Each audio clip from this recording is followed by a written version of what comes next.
Let's talk about some very big and stompy space dwarves with some heavy firepower. It seems that these new Votann models are going to be firing out with some man-portable conversion beamers.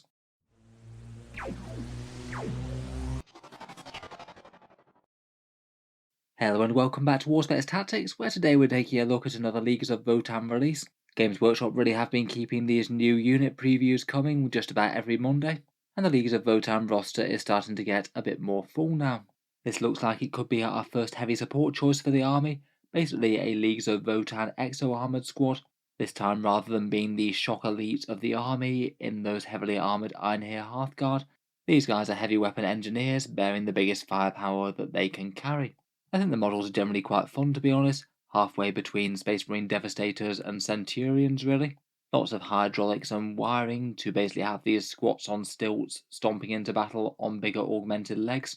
And it does feel kind of 40k to be augmenting your limbs to carry a gun even bigger than your mortal frame can bear. These guys were apparently called the Brokhyr Thunderkyn. They mentioned in a previous preview, I think, that the Brokhyr were the Leagues of Votann engineers and forge masters. I believe that they said that there would be an engineer version of one of these tending to some mighty robots of some sort. Sounds like that could be an intriguing AI contraption somewhere down the line. But it also seems that we'll be able to field them as individual squads of heavy weapon units, dwarves mounted in a suit called an exoframe, and carrying a choice of at least two very heavy guns into battle. The two that were mentioned in the article were these ones that we can see pictured, SP conversion beamers. Conversion beamers already being a technology available in 40k, though it does tend to be more heresy and relic orientated, as opposed to more recently developed 40k units. They did also mention that they would have some sort of bolter type variant though, an anti-infantry bolt cannon for mowing down lots of infantry. And though they didn't mention it in the preview article, I do kind of wonder whether or not they'll also be able to bear the graviton blast cannon, the one that you can see pictured in this schematic. They did do a bit of a teaser of the Leagues of Votann weapon options earlier in the year, and it looks like that graviton blast cannon is listed next to the SP conversion beamer, with some very similar mounted grips that look like they would be a different option for this suit.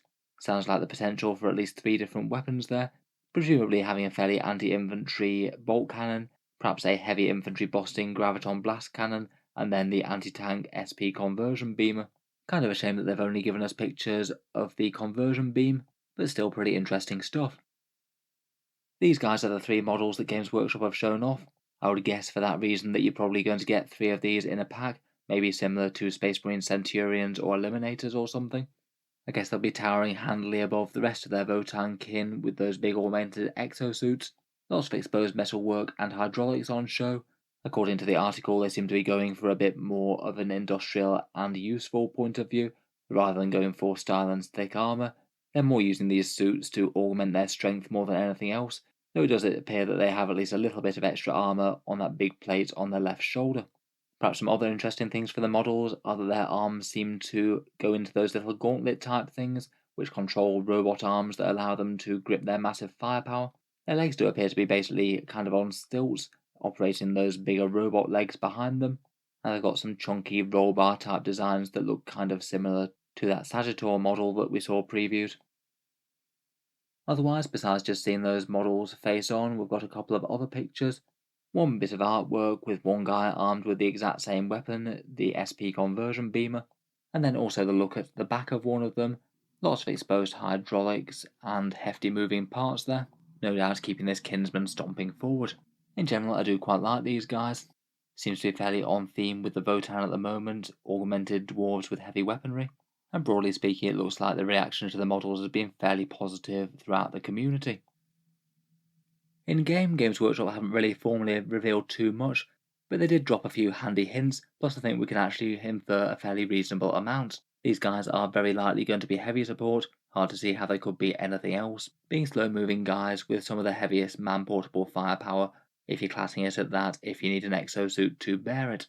Often with exosuit type things in 40k, it might mean that they get some sort of rules for moving and firing without taking the heavy weapon penalty. Things like Space Marine Centurions get that, and these guys certainly have a lot of vibes that are similar to them. Though I guess it's not impossible that Games Workshop might just have these as one of the units that you do actually have to make a bit of a trade-off between moving or firing at full effect. If anything, it looks like it's going to be a static firepower unit for the Votann, and it's probably going to be these guys. Next up, in the article they said that the Omnivisors will allow them to shoot through dense terrain and pick out enemy targets there, so that would very heavily sound like they might well be ignoring the benefit of cover to some extent, whether or not that's the -1 to hit from dense cover, or the +1 to your saves that you get from light cover. Even the name is kind of reminiscent of Centurions once more again. Space Marine Centurions get a rule called an Omniscope, and these guys having an Omnivisor basically sounds like it's directly aping that. Next up, when discussing the armour, they say that the exoframes do provide them additional protection compared with standard Votann, though not quite as much as the Einhir Hearthguard's armour. The Einhir Hearthguard basically look like Votann Terminators, and I'd be absolutely amazed if they didn't have anything but a 2+ armour save. So if they're saying that this armour is slightly weaker than that, but slightly better than the Votann's regular troops, then my guess would be that these guys are going to have a 3+ save, like a Space Marine. To be fair, that armour does have really quite a lot of extra plates and things compared with standard Votann troops that have a 4+ save. Finally, I think that the fact that they have conversion beamers as their standard weapon will be of interest to quite a lot of people. They're really quite an interesting and exotic weapon within 40k lore. Most of the things that bear them are things like old Dreadnought classes in the Horus Heresy. I think there were previously some rules for having a Tech Marine that could bear them, though they went away as I don't think that there was any official model sold by Games Workshop anytime recently. In the lore, the idea behind them is they fire a whole bunch of antimatter particles towards the enemy. Those antimatter particles accelerate and gain momentum, converting more and more atoms to raw energy, meaning that if you fire them from further away, they actually have more powerful effects than if you fire them up close. For current conversion beamers in 40k on things like Armage and Moiraxes, it means that often you might want to have them cringing towards the edges of the board to get into the next range bracket and fire to a more powerful effect. Definitely not impossible that we could see some sort of escalating power mechanic the further away that they are, though on the slightly more cramped battlefields of 9th edition that could often be a bit of a negative. Finally, out of those leaked Votann stratagems, we do have one that appears to affect beam weapons. That sounds like it's a class of weapon, and usually that's defined by any weapon with the word beam in its name. So my guess is that these guys would qualify. The stratagem is called Corebuster Firepower, and it means that if you get hit by successive beam weapons, then each time you're hit by a new one, you have a 4+ chance to take a mortal wound, up to a maximum of 6. It sounds like that could at least be fairly efficient if you're targeting towards something that's just very, very big and tough, and you're going to be firing lots of anti-tank guns at it. Maybe something like an Imperial Knights that you're trying to bring down with multiple squads. Obviously, how good they are and whether they're going to be efficient or not will depend on their main profile and points, though I think it's quite an interesting idea. So anyway, let me know what you think of these heavily armed, big-suited Votann. I'm certainly looking forward to covering any more details of the new models, and I'll look forward to reviewing their rules once Games Workshop starts to give us some previews. If you've enjoyed the video and you'd like to see more like this, feel free to subscribe to Auspex Tactics, or we'll generally keep up with Games Workshop news and releases, as well as the regular tactics content on the channel. Finally, if you've been enjoying all these videos, I would just like to mention that Auspex Tactics does have a Patreon page, and you can find that down in the video description if you want to support the channel. Making all these videos does take an enormous amount of time and effort, so if you are enjoying a lot, any support is massively appreciated. Channel patrons do get a fair few advantages, seeing certain videos early each week, regular votes to see what sort of things happen next on the channel, and automatic entry into the regular prize giveaways with a chance to win some big model kits each month. If any of that sounds good to you, or you'd just like to help support, the link is down in the video description.